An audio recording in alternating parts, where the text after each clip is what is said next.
تاریخ ہے 1434 اور ستمبر کی 21 تاریخ ہے 2013، اور آج ہم سورہ مبارکہ مائدہ کی آیت نمبر 6 کی تلاوت کا شرف حاصل کریں گے۔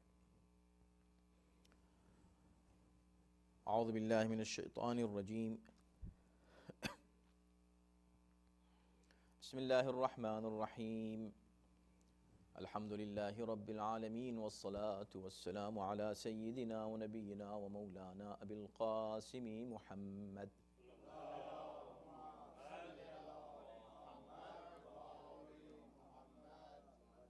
وآلہ الطیبین الطاہرین المعصومین ولعنۃ اللہ علی اعدائہم اجمعین من الآن الى یوم الدین۔ اما بعد فقد قال اللہ فی کتابہ الکریم، بسم اللہ الرحمن الرحیم، یا ایہا الذین آمنوا اذا قمتم الى الصلاة فاغسلوا وجوہکم وایدیکم الى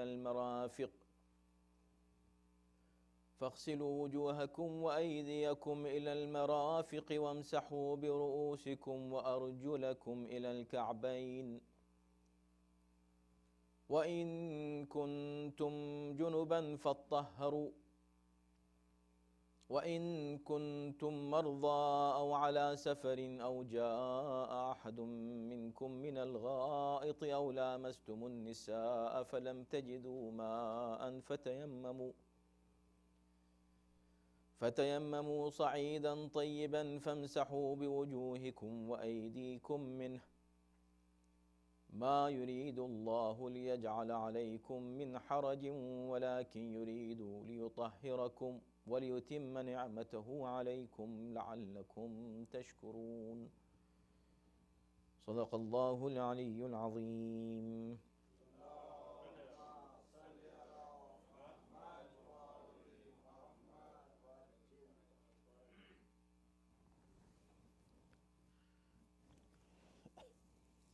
ارشاد ہو رہا ہے کہ اے صاحبان ایمان، جب تم نماز پڑھنے کے لیے اٹھو تو اپنے چہرے کو اور ہاتھوں کو کوہنیوں تک دھو لیا کرو، اور اپنے سر کے کچھ حصے کا اور پاؤں کا ٹخنوں تک مسح کر لیا کرو، اور اگر تم جنابت کی حالت میں ہو تو غسل کر کے پاک ہو جایا کرو، اور اگر بیمار ہو جاؤ یا حالت سفر میں ہو یا تم میں سے کوئی شخص بیت الخلاء ہو کر آیا ہو یا تم نے عورتوں سے مقاربت کی ہو اور تمہیں پانی نہ ملے تو پاک مٹی سے تیمم کر لو، اس طرح کہ اس سے چہرے پر اور ہاتھوں پر مسح کر لو۔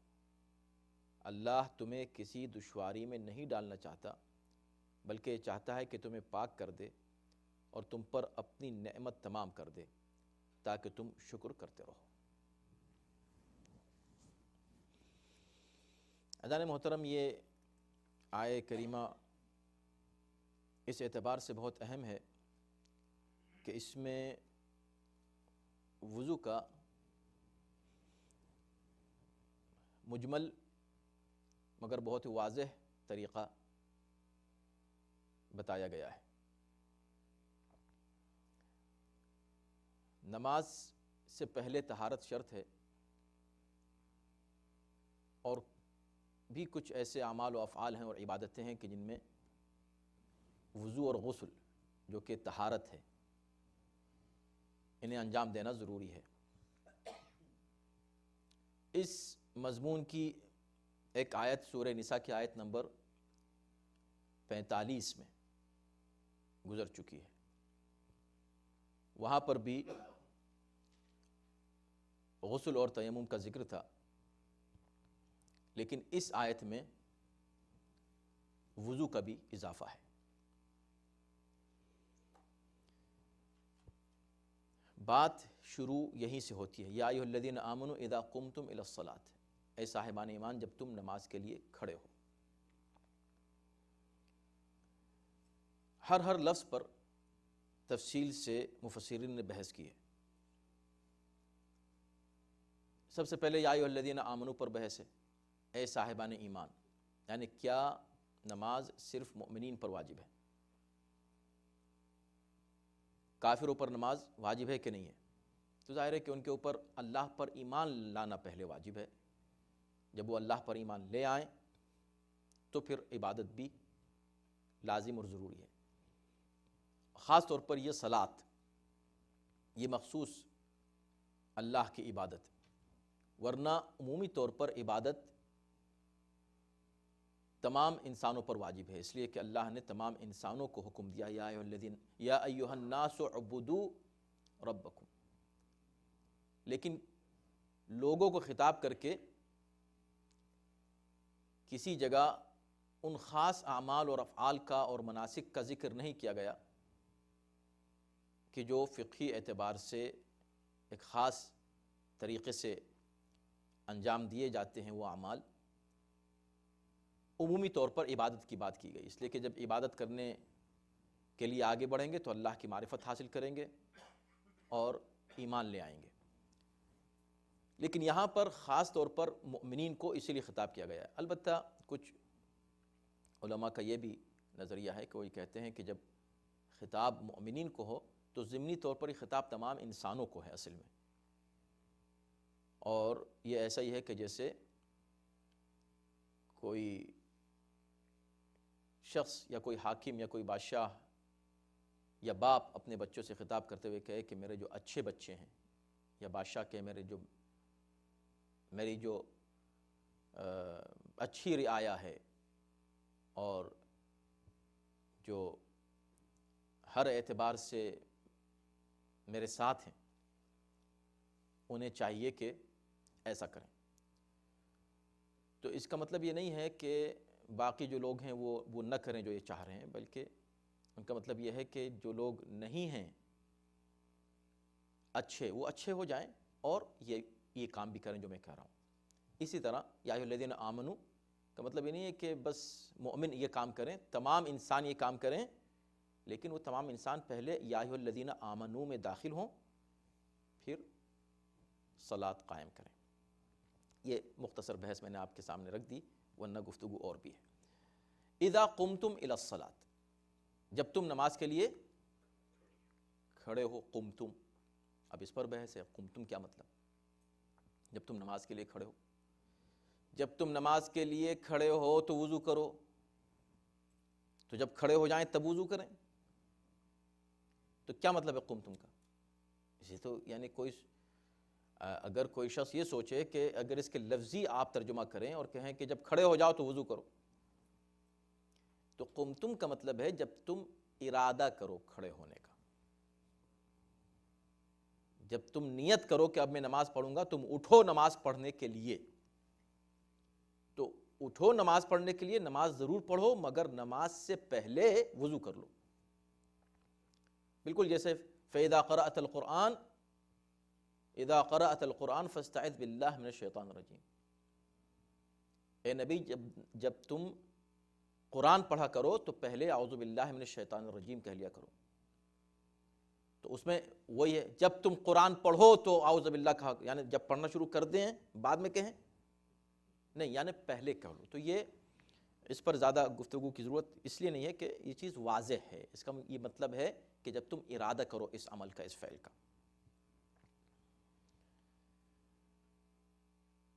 اب اس میں ایک دیکھیں نا، چونکہ قرآن ہے، حکم اور جتنے بھی احکام ہیں شریعت کے، ان کی بنیاد قرآن ہے. قرآنی آیات کی تشریح و تفصیل سنت سے ملتی ہے، یعنی احادیث سے، پیغمبر اسلام کے فرمان سے اور ان کے افعال سے. انہوں نے جو فرمایا، جو کیا، وہ سب ہمارے لیے اصل میں وہ قرآن کی تفسیر ہے، ان کا عمل. تو اب یہاں پر ایک سوال یہ بھی آتا ہے کہ اذا قمتم الی الصلاۃ، جب تم نماز کے لیے اٹھو تو وضو کرو. تو جب نماز پڑھنا چاہو وضو کرو، اس کا مطلب ہر نماز کے لیے وضو کرو. تو ظاہری اس کا یہ مفہوم آ رہا ہے کہ ہر نماز کے لیے تم کو وضو کرنا ہے. تو کیا ہر نماز کے لیے وضو ضروری ہے یا ایک وضو دوسری نمازوں کے لیے کافی ہے؟ تو کچھ مفسرین نے امیر المؤمنین علیہ السلام کا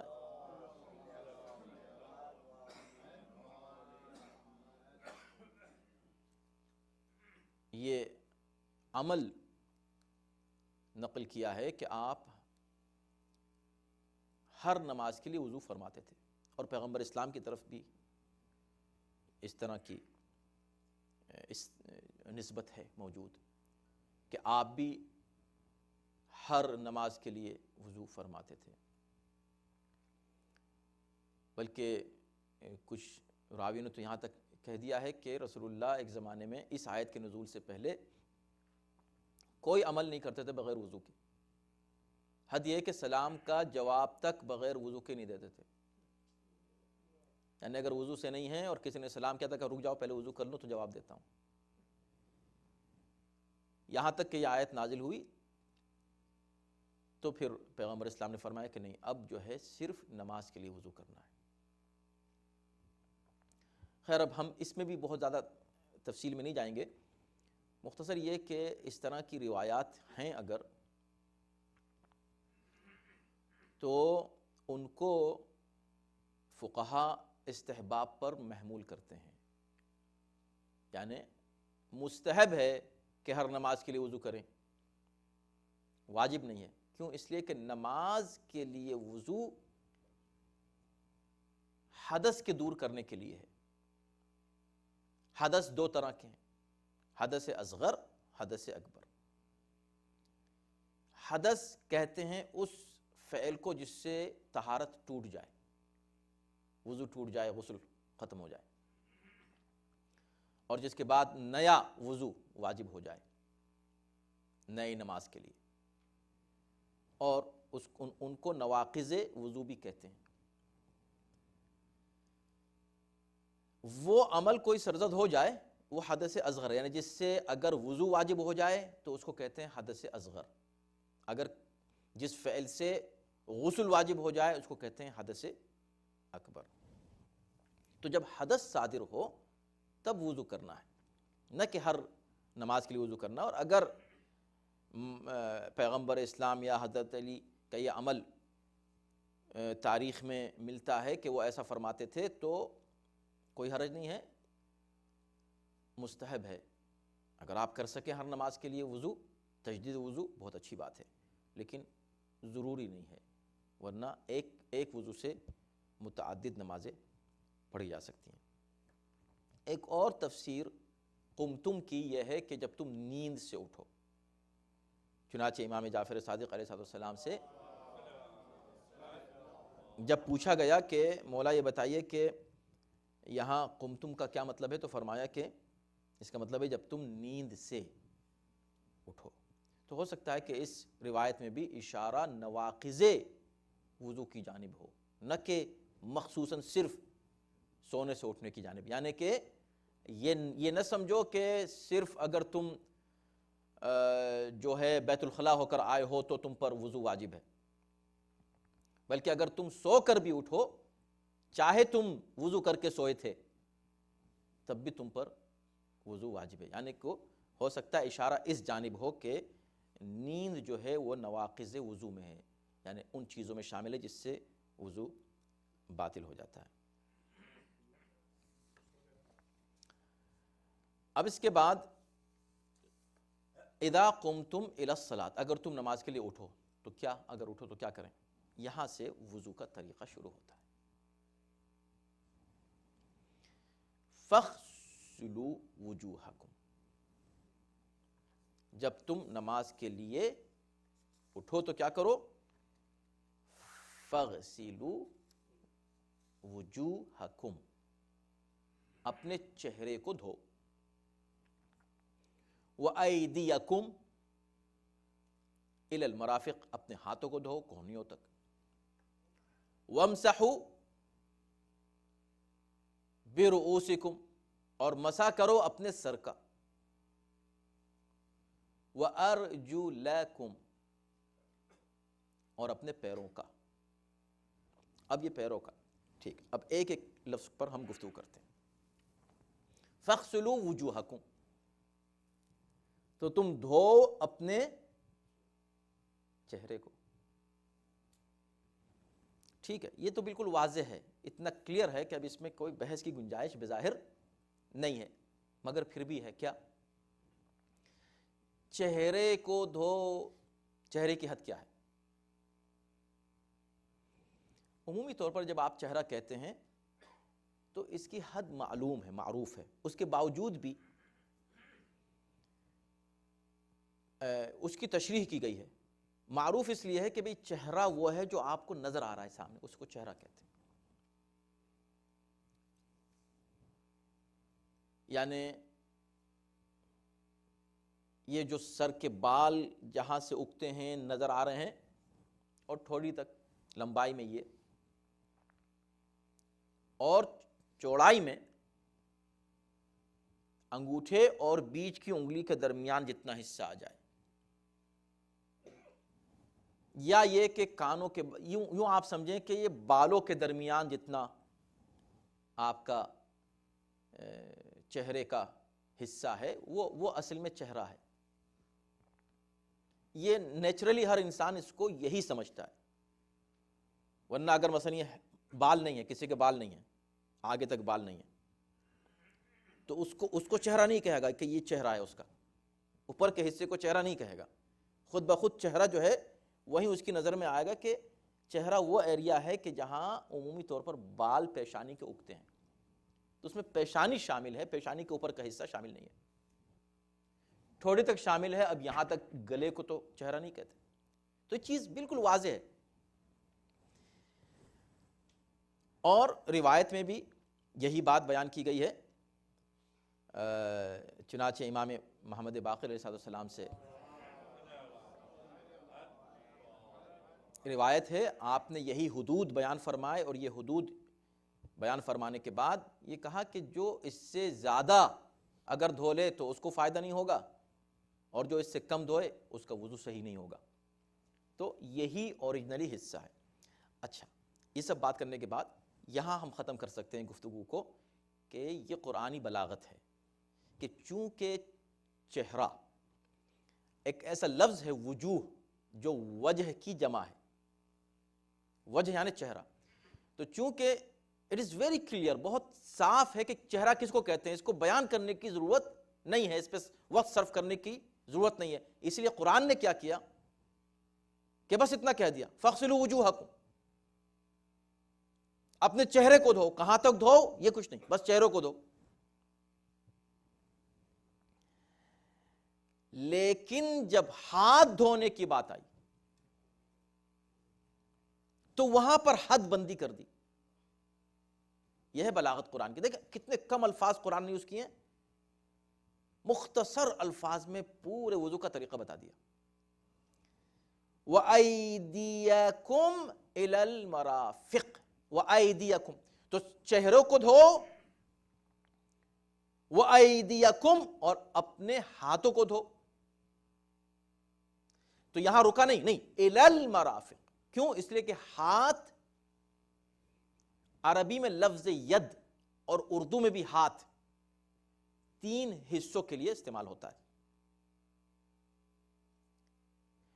ہاتھ کوہنی سے لے کر انگلیوں تک کے حصے کو ہاتھ کہتے ہیں، اس کو بھی ہاتھ کہتے ہیں۔ کوہنی سے لے کر انگلیوں تک اس کو بھی ہاتھ کہتے ہیں۔ گٹے سے لے کر انگلیوں تک اس کو بھی ہاتھ کہتے ہیں۔ یہی عربی میں ہے۔ یہ پورا ید ہے، کوہنی جو ہے آپ کے کندھے سے لے کر انگلیوں تک یہ بھی ید، کوہنی سے بھی ید، اور گٹے سے بھی آگے کو ید۔ تو چونکہ لفظ ید کا اطلاق ان 3 مفاہیم پر ہوتا ہے،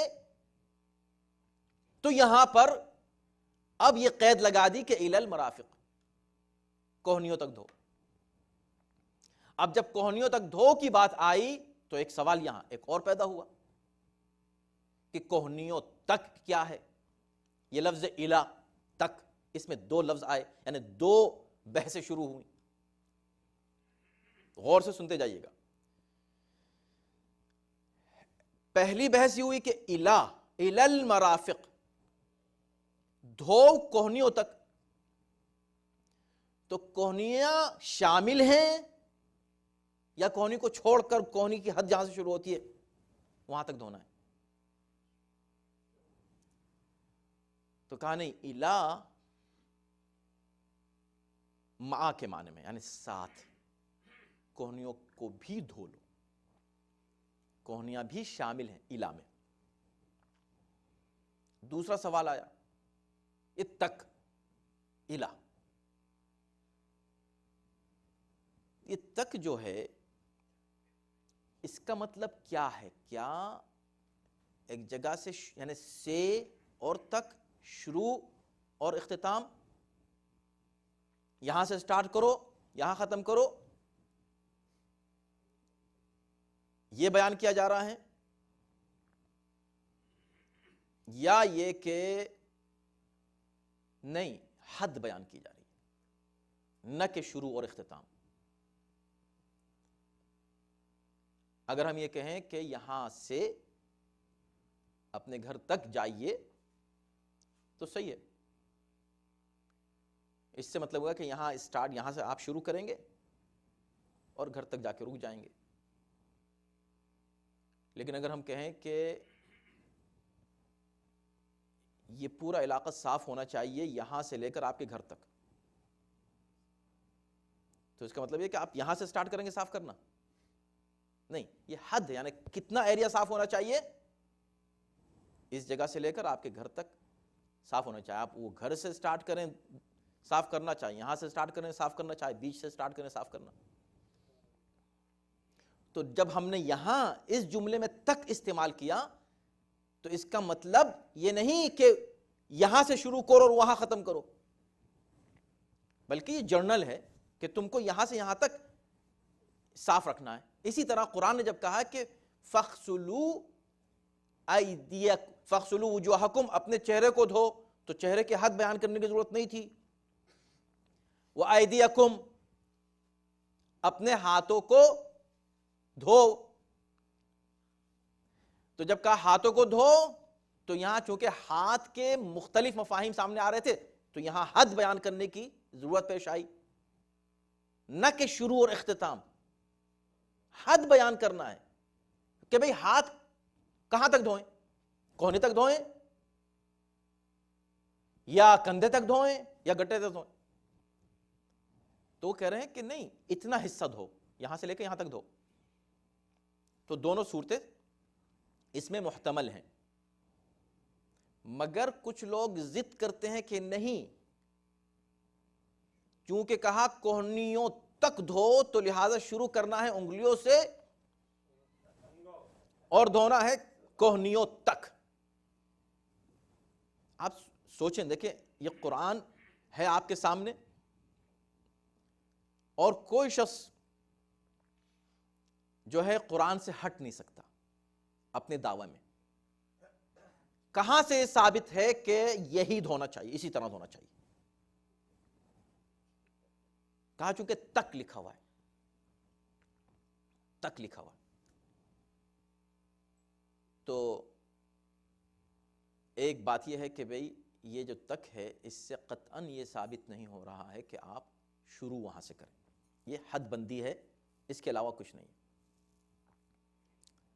خیر، ایک سوال یہ آ سکتا ہے پھر کہ اگر حد بندی ہے تو پھر اس میں یہ کہاں لکھا ہوا ہے کہ پھر یہاں سے دھو،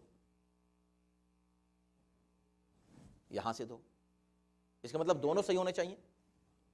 جیسے بھی ہم نے آپ کو جب مثال دی کہ بھئی آپ اس علاقے کو یہاں سے لے کر وہاں تک صاف کر دیجئے، اس دیوار پر یہاں سے لے کے یہاں تک پینٹ ہونا چاہیے، کہاں تک ہونا چاہیے پینٹ؟ اس کے اوپر اس کا کلر یہاں تک ہونے چاہیے۔ تو بس اب آپ چاہے یہاں سے سٹارٹ کریں چاہے وہاں سے سٹارٹ کریں، ہم نے تو حد بیان کی ہے کہ کہاں سے کہاں تک کلر ہونا چاہیے۔ تو جب قرآن نے حد بیان کی ہے تو پھر نہ اس طرح کرنا، کوئی ضد کرے کہ یوں ہی ہونا چاہیے یہ بھی صحیح نہیں ہے، اور کوئی ضد کرے کہ یوں ہونا چاہیے یہ بھی صحیح نہیں ہے۔ اب پھر کیسے ہو؟ ہاں، بہت اچھا سوال ہے، اس کے دو جواب ہیں۔ پہلا جواب یہ ہے کہ اسلام دین فطرت ہے، نیچرل ریلیجن ہے، نیچر، اور جہاں پر کسی بات کی وضاحت نہ کی گئی ہو کیسے، تو انسان وہ کرے جو نیچرل طریقہ ہے، جو نیچرل طریقہ ہے۔ عام طور پر لوگ ہاتھ کیسے دھوتے ہیں پوری دنیا میں؟ کسی مذہب کے لوگ فغسلوا ہے نا، دھو ہاتھوں کو، اور حد بیان کی کہ یہاں تک، ہو سکتا ہے حد بیان کرتا یہاں تک،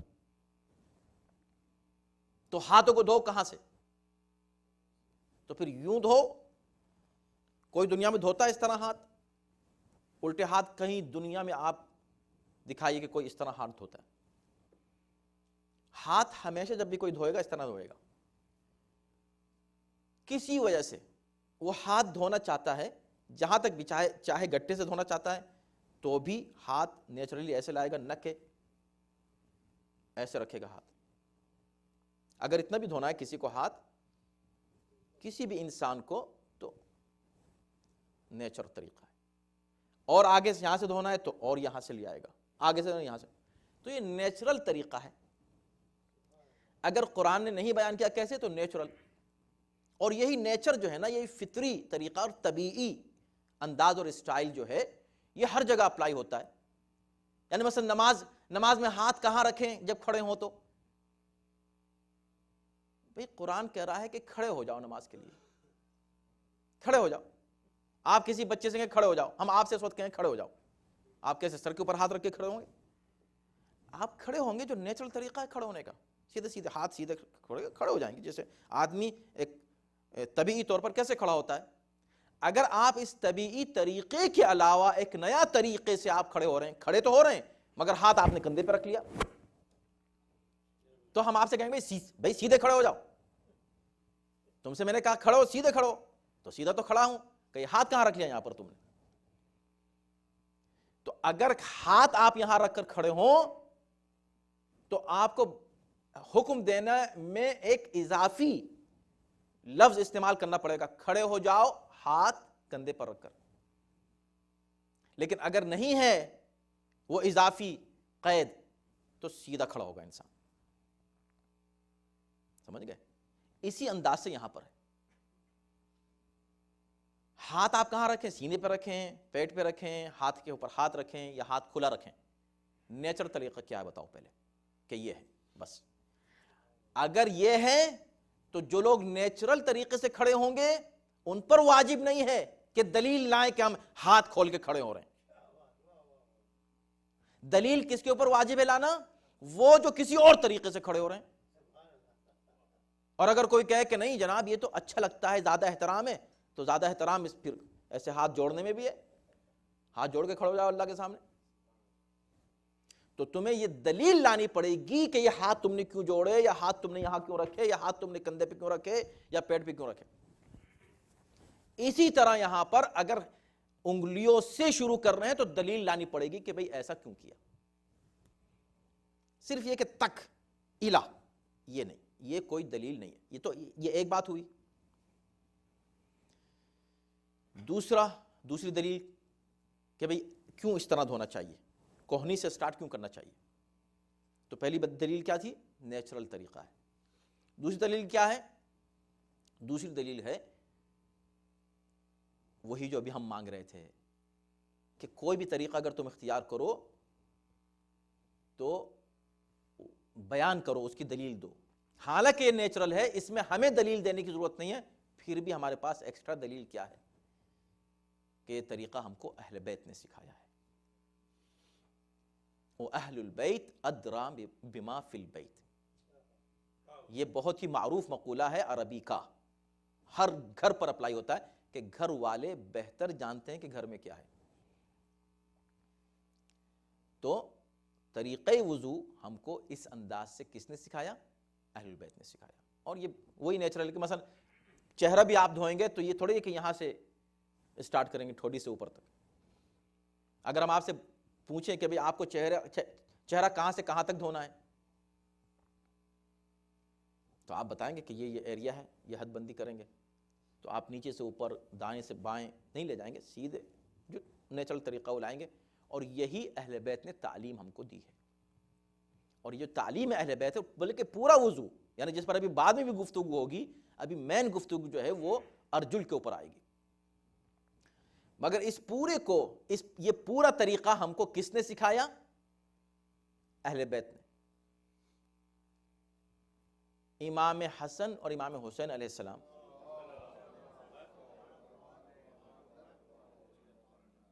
سات سال کے اور 8 سال کے تھے جب پیغمبر اسلام کا انتقال ہوا. ہمیں تو حکم دیا کہ جب بچہ 5 سال کا ہو تمہارا تو تم اس کو سکھانا شروع کر دو. ہمیں حکم دیا جب 7 سال کا ہو تو وہ فل نماز پڑھنے لگے بچہ. تو خود رسول اللہ نے براہ راست اپنے بچوں کو نہیں سکھایا ہوگا, نہیں سکھایا ہوگا. یہ کہتا ہوگا میرے صحابہ سے پوچھ لینا گھر میں. اچھا یہ تو امام حسن امام حسین کی بات.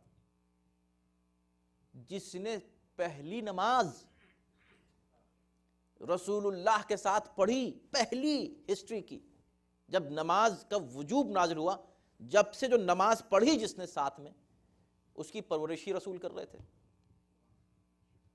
امیر المومنین علیہ السلام امام علی بن ابی طالب علیہ السلام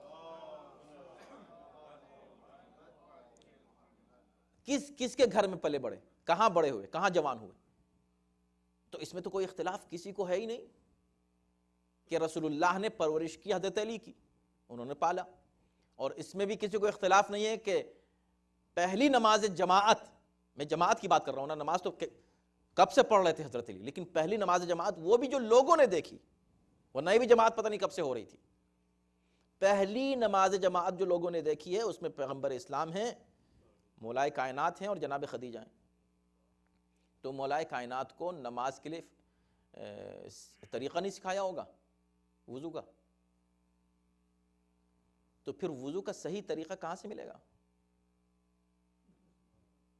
کون بتائے گا ہم کو کہ وضو کیسے کیا جائے؟ یا قرآن یا اہل البیت.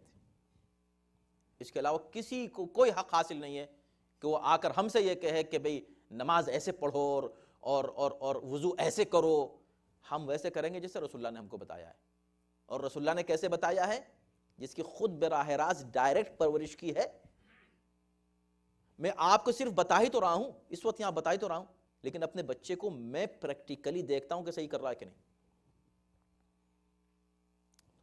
وہ تو رسول تھے. تو پہلی دلیل یہ ہے کہ ہر عمل اور فعل نیچرل ہو, اور دوسری دلیل یہ ہے کہ اہل بیت نے یہ طریقہ ہم کو بتایا ہے. اب آئیے ہم جلدی سے آگے بڑھتے ہیں,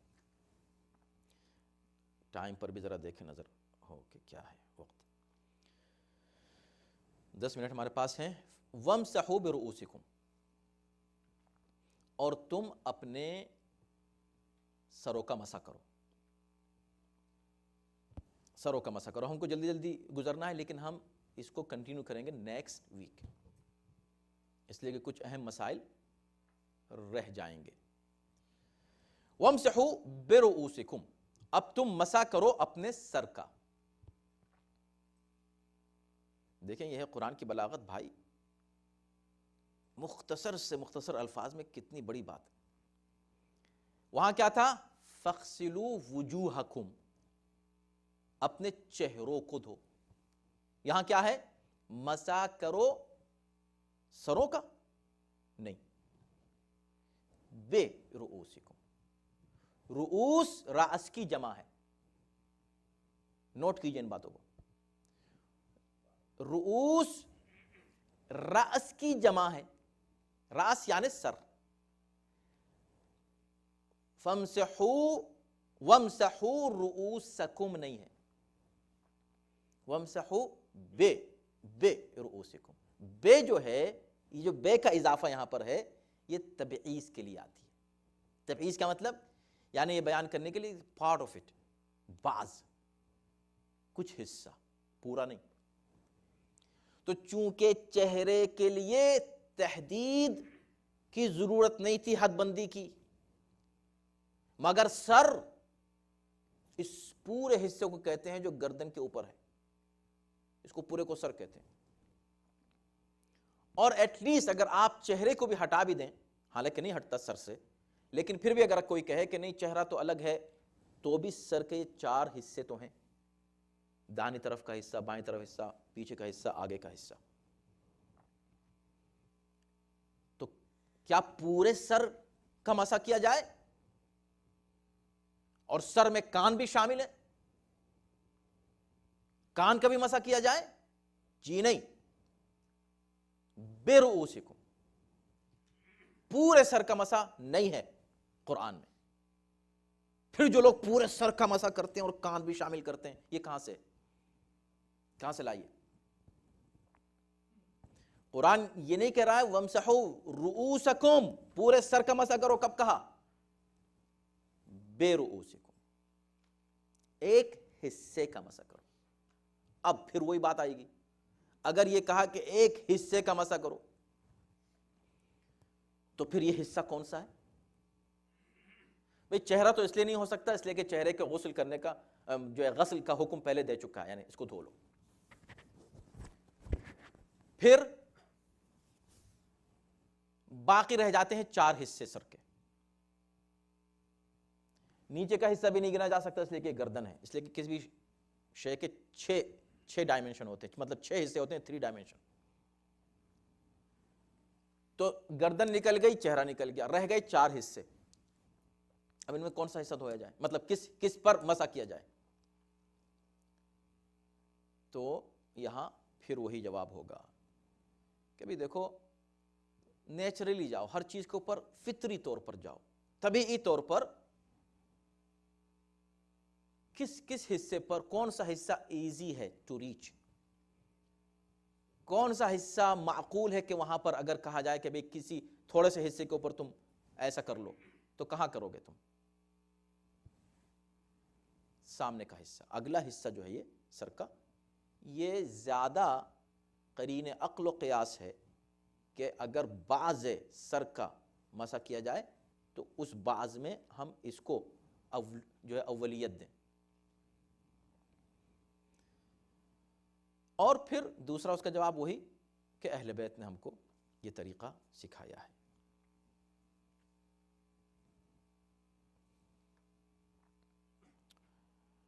اب ہم آتے ہیں اصل موضوع پر۔ اصل موضوع اس لیے ہم کہہ رہے ہیں کہ سب سے زیادہ بحث اس ٹکڑے پر ہے، حالانکہ ابھی آپ نے محسوس کیا کہ ہر جملے پر ہے، ہر جگہ لوگوں نے اپنی طرف سے اضافے کیے ہیں، جو قرآن نے جو طریقہ بتایا ہے وضو کا اس کی خلاف ورزی کی ہے لوگوں نے اور کر رہے ہیں۔ لیکن یہ سب سے زیادہ اہم مسئلہ ہے، وہ ہے ارجلکم۔ اب کیا کہا؟ تو اس کو جب آپ قرآن کو سامنے دیکھیں گے تب آپ کو زیادہ سمجھ میں آئے گا۔ کیا کہا؟ اور مسح کرو، وامسحوا برؤوسکم، اور مسح کرو اپنے سر کے کچھ حصے کا، وارجلکم، اور اپنے پیروں کا۔ اب چونکہ پیر بھی، چونکہ سر کی بھی حد بندی کرنی تھی تو کہا بے، چونکہ پیر بھی ہاتھ کی طرح مختلف حصوں پر اس لفظ کا اطلاق ہوتا ہے تو کہا الی الکعبین، گٹوں تک، ٹخنوں تک اس کو دھو۔ ٹھیک ہے، اب یہ دیکھیں کہ یہ ٹخنوں تک کیا کریں، مسح کریں کہ دھوئیں؟ یہ سارا چکر ہے یہاں۔ کچھ لوگ ہیں جو دھوتے ہیں، کچھ لوگ ہیں جو مسح کرتے ہیں صرف، کوئی بات نہیں۔ ہم دیکھنا یہ چاہتے ہیں کہ ان دونوں نے یہ چیزیں کہاں سے لی، اور دونوں کا دعویٰ ہے کہ ہماری بات قرآن سے لیتے ہیں۔ تو قرآن کیا کہہ رہا ہے سیدھا سیدھا؟ تھوڑا سا ٹیکنیکل مسئلہ یہاں پر آئے گا اور اس کو سمجھانے کے لیے وقت کی ضرورت ہے۔ ہم اختصار کے ساتھ اس وقت بیان کریں گے، تھوڑی تفصیل انشاءاللہ اگلے ہفتے۔ اختصار کیا کہ دیکھیں بحث کس جگہ ہے، اختلاف کہاں ہے؟ جب سیدھے سیدھے کہا دھو چہرے کو اور ہاتھوں کو، پھر کہا مسا کرو سر کا اور پیروں کا. تو کنفیوژن کہاں آیا؟ اب سوچیں نا، بالکل سامنے ہے نا سیدھا سیدھا. کنفیوژن کہاں آیا؟ کہاں نہیں. کنفیوژن کہاں ہے؟ ارجل جو لفظ ہے، ارجل، اس کے اوپر زبر ہے، ارجلہ کو. تو چونکہ اس پر زبر ہے، ہم بہت آسان کر کے پیش کر رہے ہیں، ٹیکنیکل جو ٹرمز ہیں ان کو آپ کے سامنے بہت ایزی کر کے. تو جو زبر ہے اس سے یہ محسوس ہوتا ہے کہ اس کا تعلق فغسلو سے ہے، دھو. وہ کیسے؟ وہ اس لیے کہ حالت نصب میں ہے ارجلہ، اور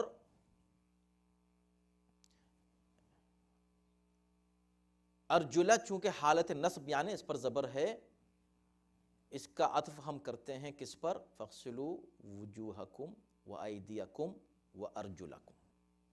ہم اس سے ملاتے ہیں اس کو. بیچ میں فامسحوا وامسحوا وامسحوا رؤوسکم برؤوسکم، برؤوسکم بیچ میں آ جاتا ہے. پہلے ہم آپ کو یہ بتا دیں، انشاءاللہ مزید تشریح ہوگی، وہ یہ کہ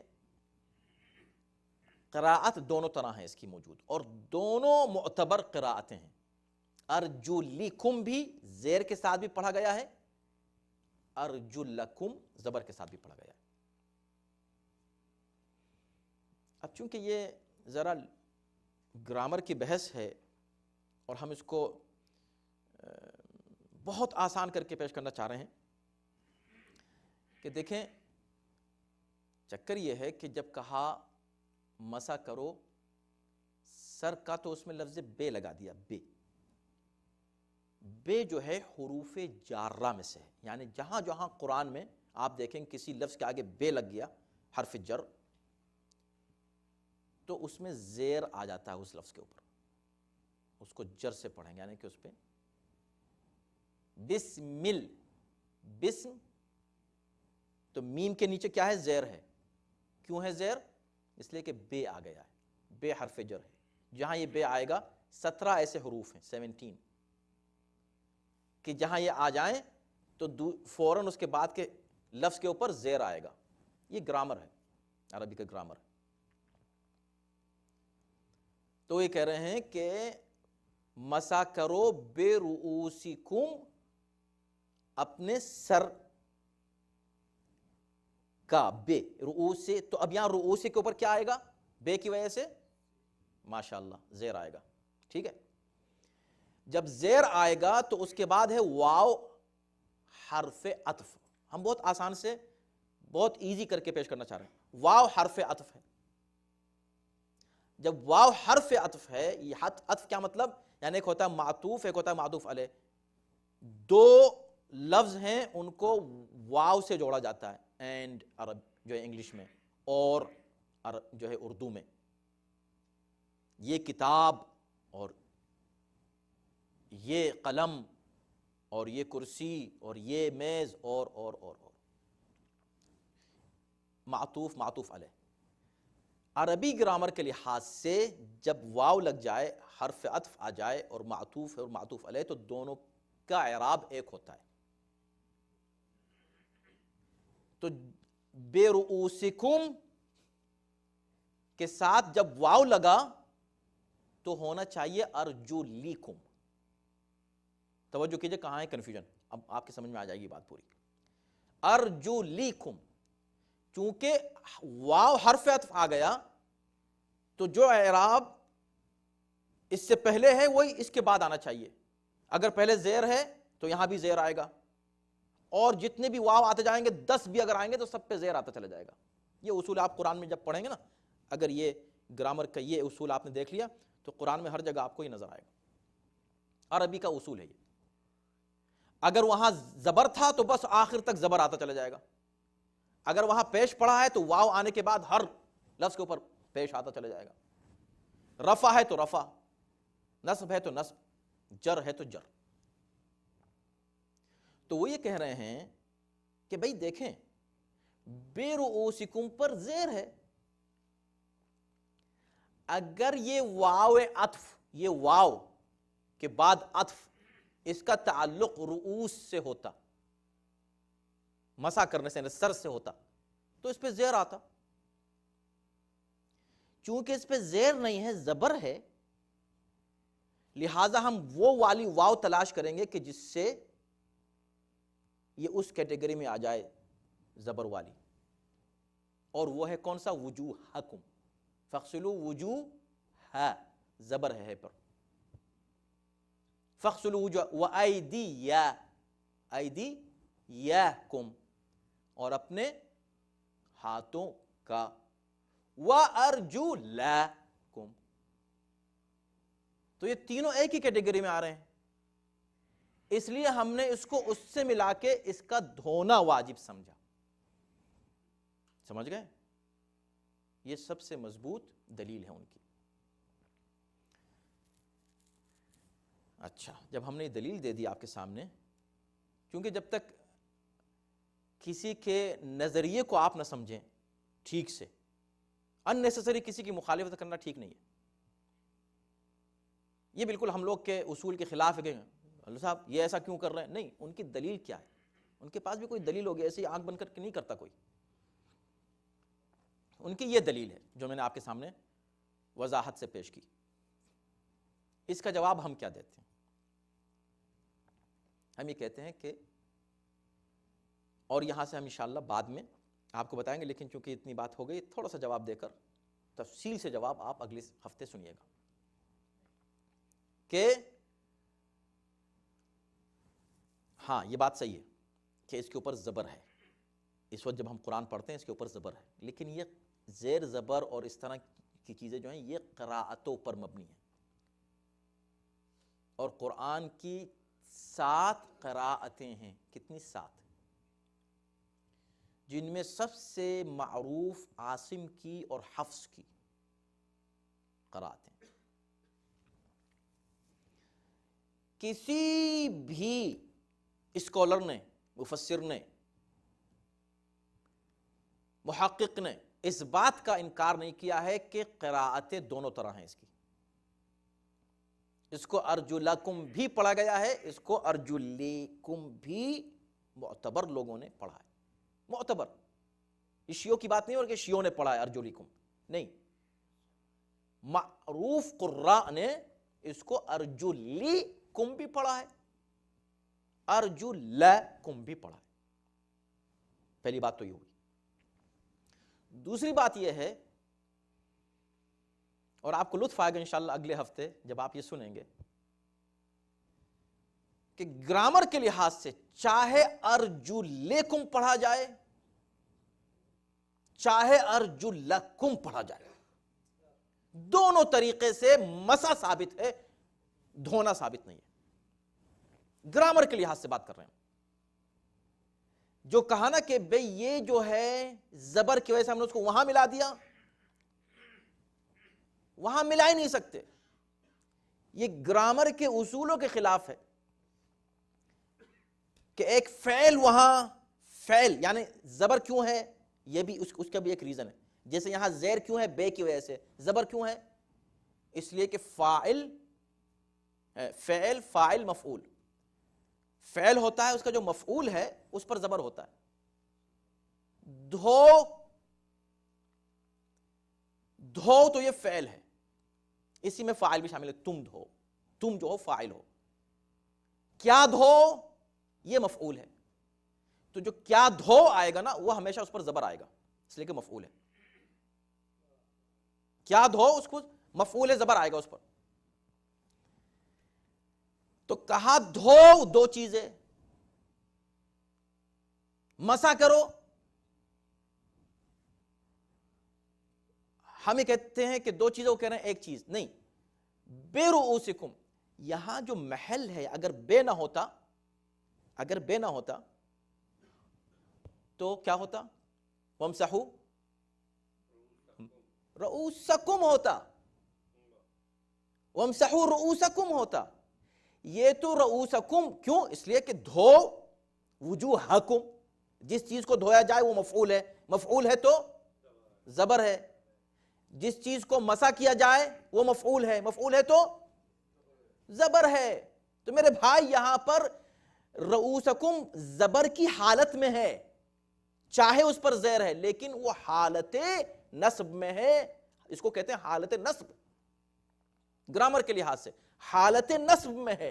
رؤوسکم، وہ تو چونکہ اس کی حد بندی کرنی تھی تو بے لگا دی اس میں، ارجم میں چونکہ بے نہیں لگانے کی ضرورت تھی تو وہ اپنی کیفیت میں رہا، یعنی نصب کی حالت میں رہا۔ وَامْسَحُوا، مسا کرو سروں کا، وَمَسَا کرو أَرْجُلَكُمْ، تو وہاں تو پیش جو ہے زبر آنا ہی چاہیے، ارجلکم پر زبر آنا ہی چاہیے، چونکہ مسا کرو، جس چیز کا مسا کیا جائے اس پر کیا آنا چاہیے؟